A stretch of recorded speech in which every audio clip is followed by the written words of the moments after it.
I'm just proud of you. I'm so proud of you, and I can't believe how big and grown up you are. For your continuous support over the years, and the Renaissance begins. And I'll see Rumi, who's on the album, my youngest daughter, she was watching. I forgot to thank her, so I get to thank her now. Thank you, Rumi. Beyoncé isn't just a singer, she's a global empire. With record-breaking albums, groundbreaking business deals, and a touring empire like no other, she has built one of the most successful careers in entertainment history. But while her music speaks for itself, her financial journey is just as jaw-dropping. Imagine making millions from a single song, or signing a deal so big it changes the music industry forever. That's Beyoncé's reality. From historic record deals to sold-out stadium tours and billion-dollar business ventures, her paychecks aren't just massive, they're legendary. But how exactly did she build her fortune, and what were her biggest earnings? In this video, we're uncovering the staggering paychecks that made Beyoncé one of the richest women in music. Stick around because the numbers will blow your mind. Before she became the Queen Bey we know today, Beyoncé was a young girl with a dream. Born in Houston, Texas in 1981, she was performing in talent shows before most kids even learned how to read. But her big break came when she joined Destiny's Child, one of the best-selling girl groups of all time. Their 1999 album, The Writings on the Wall, sold over 17 million copies, earning Beyoncé her first multi-million-dollar paycheck. But when she went solo in 2003 with Dangerously in Love, everything changed. The album sold over 11 million copies and brought in an estimated $30 million in earnings, thanks to smash hits like Crazy in Love and Baby Boy. Beyoncé's real fortune was built on her hit singles. Let's break down the staggering paychecks behind her biggest songs. Let's start with Crazy in Love, the song that launched her solo career into the stratosphere. This iconic track earned over $8 million from sales, streaming, and licensing deals alone.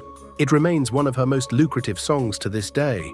Then there's Single Ladies, Put a Ring on It, a cultural phenomenon that not only inspired countless dance challenges, but also generated over $10 million in revenue.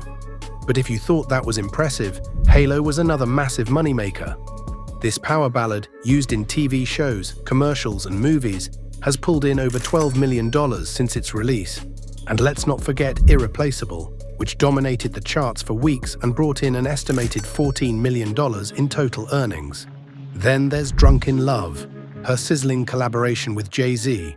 This track has amassed over $9 million, largely thanks to its streaming numbers and continued use in pop culture. Another major earner is Run the World Girls, which has made Beyoncé $7 million, thanks to its licensing in commercials and its enduring status as a female empowerment anthem. Of course, Formation took things to another level. With its deeply political message and stunning visuals, it was more than just a song, it was a movement. Financially, it was a powerhouse, raking in $11 million in sales, streaming, and licensing fees. And let's not forget Break My Soul, the house-inspired anthem that brought in over $6 million in just a short time. Meanwhile, Cuff It, from her Renaissance album, has already generated $5 million, proving that Beyoncé's ability to create financial gold isn't slowing down anytime soon. But here's where things get truly insane. Her streaming empire. Queen Bey is one of the most streamed artists in history, with songs like Love on Top, Partition, and Diva continuing to pull in millions of dollars annually from platforms like Spotify and Apple Music. And then there are the surprise drops, like Lemonade, which saw an exclusive Tidal release before hitting other platforms, earning an estimated $20 million in the first few months alone. With each new song, Beyoncé doesn't just break records, she breaks the bank. And if you thought these paychecks were wild, just wait until you hear about her record-shattering album sales. Beyoncé has released 7 studio albums, each one a financial and cultural juggernaut. Beyoncé doesn't just release albums, she shatters records every time she drops one. With each new project, she redefines success, dominating the charts, streaming platforms, and bank accounts. The paychecks behind these albums? Absolutely mind-blowing. Let's start with Dangerously in Love, Beyoncé's 2003 solo debut. This album wasn't just a hit, it was a global phenomenon. With over 11 million copies sold worldwide, it raked in an estimated $30 million in total revenue. And let's not forget the licensing and touring profits that came with it, pushing its total earnings even higher. Then came B-Day, released in 2006, which saw massive success right out of the gate. Featuring chart toppers like Irreplaceable and Deja Vu, the album sold over 8 million copies and pulled in a jaw-dropping $25 million in revenue from sales, streams, and licensing. Not bad for a birthday gift to herself, right? But Then I Am, Sasha Fierce changed the game. This album, home to Single Ladies, put a ring on it, and Halo went on to sell over 10 million copies, generating more than $35 million in sales and streaming revenue alone. And when you factor in Beyoncé's record-breaking world tour that followed, the paychecks from this era were beyond insane. By the time 4 dropped in 2011, Beyoncé had already cemented herself as one of the biggest artists of all time. But this album still pulled in $20 million, despite facing early leaks. With hits like Run the World, Girls, and Love on Top, it became a long-term streaming juggernaut, continuing to bring in money year after year. Then came Beyoncé, the self-titled visual album that broke the internet in 2013. With zero promotion and a surprise midnight release, it sold over 800,000 copies in the first 3 days, bringing in $16 million instantly. Over time, this album has raked in more than $40 million, making it one of her most profitable projects ever. And then, Lemonade. This wasn't just an album, it was a cultural movement.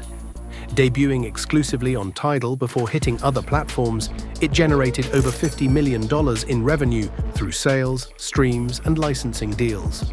With massive hits like Formation, Sorry, and Hold Up, this album solidified Beyoncé's dominance in both music and business.